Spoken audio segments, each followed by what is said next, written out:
नमस्कार, मेरे YouTube channel के एस एस टू विज़न में आपका स्वागत है। आज हम करने जा रहे हैं एक कुंडली का विश्लेषण।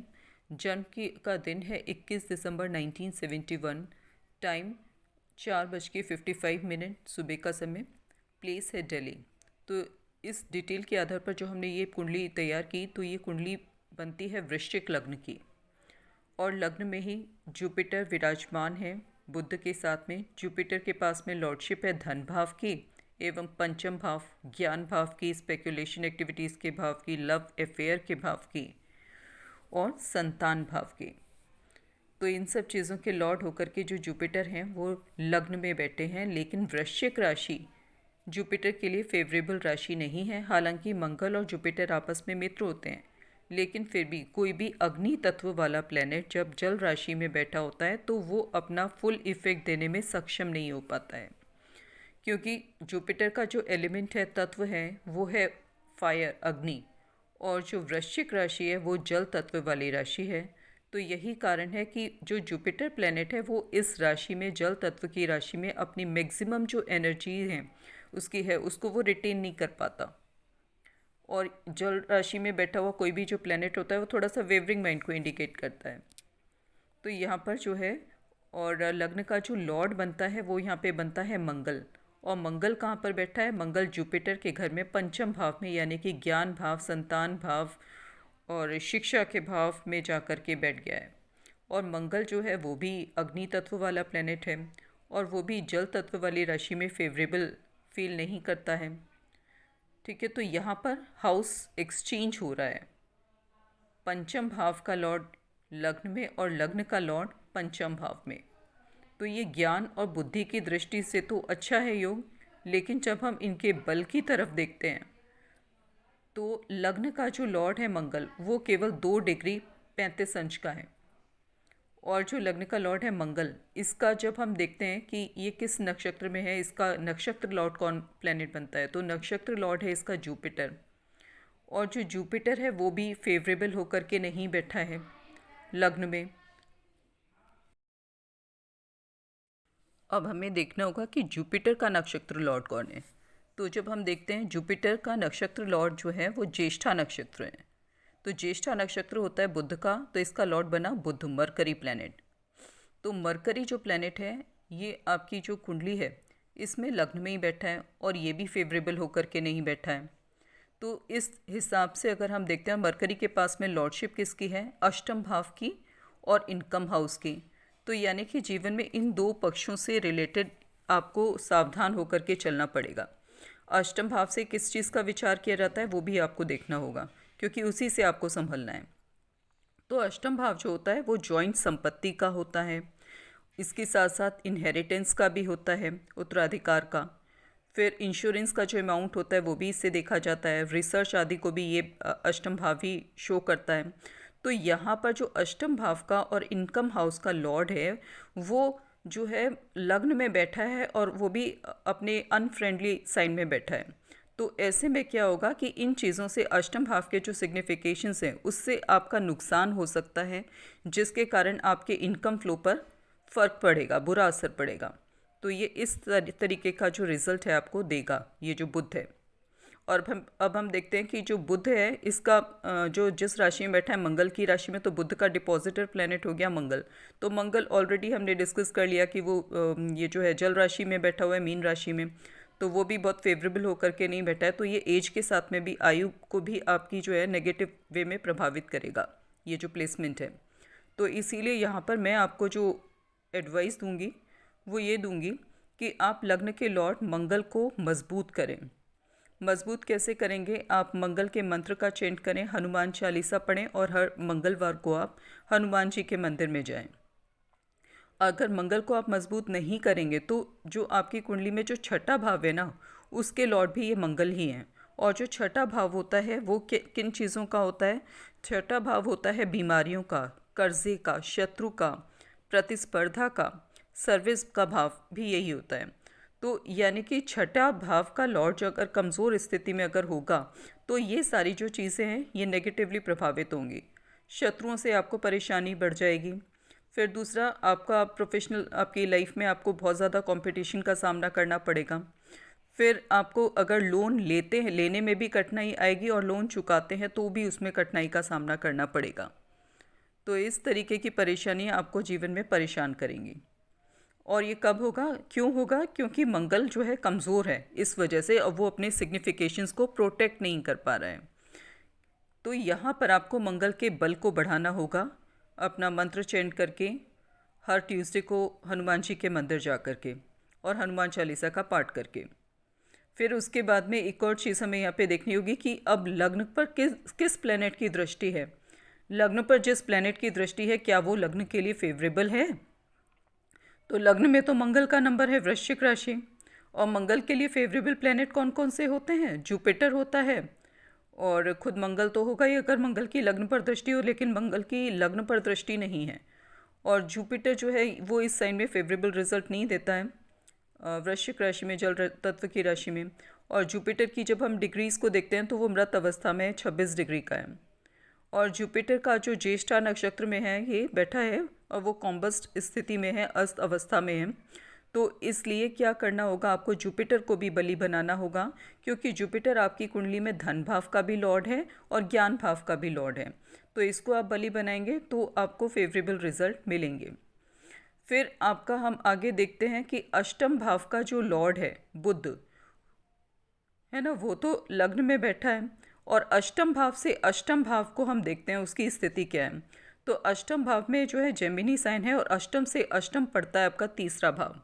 तो तीसरा जो भाव है उसमें शनि का नंबर मकर राशि है, और मकर राशि में जो कौन बैठा है? शुक्र बैठा है बली होकर। शुक्र जो है आपके 7वें भाव का लॉर्ड है, जिसको मारक भाव भी माना जाता है, और 12वें भाव का भी लॉर्ड है। लेकिन शुक्र को 12वें भाव का दोष नहीं लगता है। तो उस हिसाब से आपको जो बिजनेस के लिए, तो आपके लिए ये अच्छी अपॉर्चुनिटीज़ आपको दिलाने का काम करेगा ये शुक्र। और अपने दशा काल में विदेशों से भी आपके संबंध स्थापित करा देगा, व्यापारिक संबंध। लेकिन इस कुंडली में शुक्र आपके 7th हाउस का लॉर्ड है, तो 7वां भाव जो होता है उसका लॉर्ड जो होता है वो मारक कहलाता है। तो ये आपको जीवन में आपको जो बीमारी या कोई इस तरीके का कोई कष्ट दे सकता है, हेल्थ इश्यूज दे सकता है। और इसके अलावा फिर हम देखते हैं कि वैसे शुक्र की जो स्थिति है ये आपके लिए वैसे बिजनेस के पॉइंट ऑफ व्यू से बहुत अच्छी है, उसमें कहीं कोई दिक्कत नहीं है।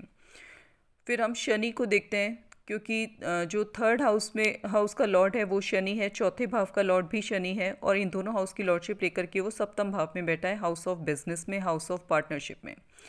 तो यहाँ पर शनि के दशा काल में या शनि के गोचर काल में, जब जब शनि का गोचर अपने फेवरेबल साइन में होता है, तब आपके लिए बड़ी अच्छी स्थिति बनेगी। आपके पराक्रम में भी वृद्धि होगी, आपके जीवन में सुखों में भी वृद्धि होगी। और शनि के दशा काल में आपको भूमि, भवन, वाहन का अच्छा सुख मिलेगा, जब जब शनि चतुर्थ भाव से संबंध बनाएगा तब तब। और शनि जो है 7म भाव में अपने टॉरस साइन में बैठा हुआ है, और शुक्र जो होता है और शनि आपस में मित्र होते हैं, फ्रेंडली रिलेशन होते हैं इनके। तो यहाँ पर आपके लिए बिजनेस के लिए ये बड़े अच्छे योग बना रहा है, लेकिन ये बिजनेस आपका पार्टनरशिप में होगा, ये ऐसा भी दिखा रहा है। तो ऐसे में या आप अपनी वाइफ के नाम से कोई बिजनेस करते हैं या वाइफ के साथ पार्टनरशिप में बिजनेस आप करते हैं, तो ये आपके लिए बड़ी फ़ायदेमंद स्थितियाँ पैदा करेगा। ऐसे ये योग आपके लिए बना रहा है। फिर दूसरी चीज़ फिर हम देखते हैं चंद्रमा की स्थिति। चंद्रमा जो है आपके भाग्य भाव का लॉर्ड है, 9th हाउस का, और तीसरे भाव में बैठ करके ये भाग्य भाव पर दृष्टि डाल रहा है, तो भाग्य भाव को तो स्ट्रांग बना रहा है। फिर लेकिन एक चीज़ ये साथ में और भी शो कर रहा है, चंद्रमा हमारी कुंडली में माँ का कारक होता है और हमारी भावनाओं का कारक भी होता है। तो शनि जो होता है, ये तो कुंडली में जो शनि को माना गया है एक रूड वाला प्लेनेट, हार्ड टास्क मास्टर माना गया है इस शनि को, जीवन में कष्ट, लाइफ में ऑब्स्टिकल्स देने वाला प्लेनेट। तो यहाँ पर ये रुकावट का काम करेगा, ऑब्स्टिकल्स का।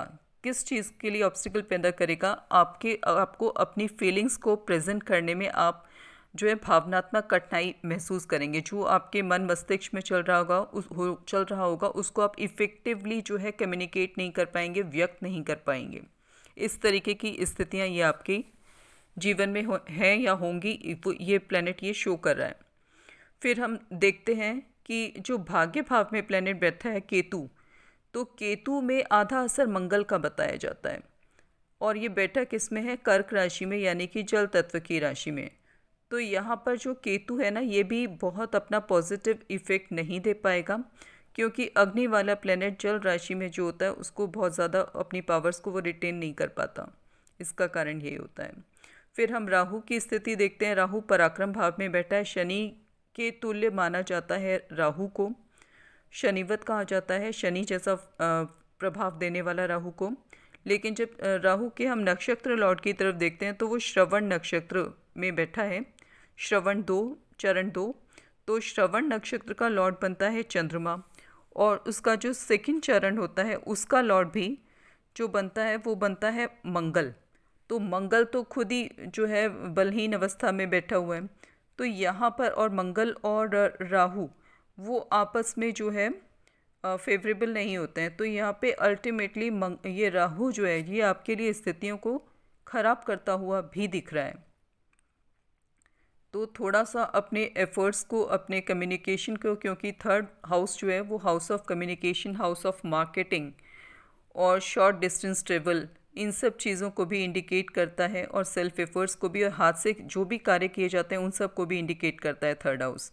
तो यहाँ पर इन सब चीज़ों से रिलेटेड जो भी आप काम करते हैं उसको सोच समझ करके करें, ताकि नेगेटिव जो ग्रहों का प्रभाव है उनसे आप बचाव कर सकें और जीवन में उन्नति को प्राप्त कर सकें।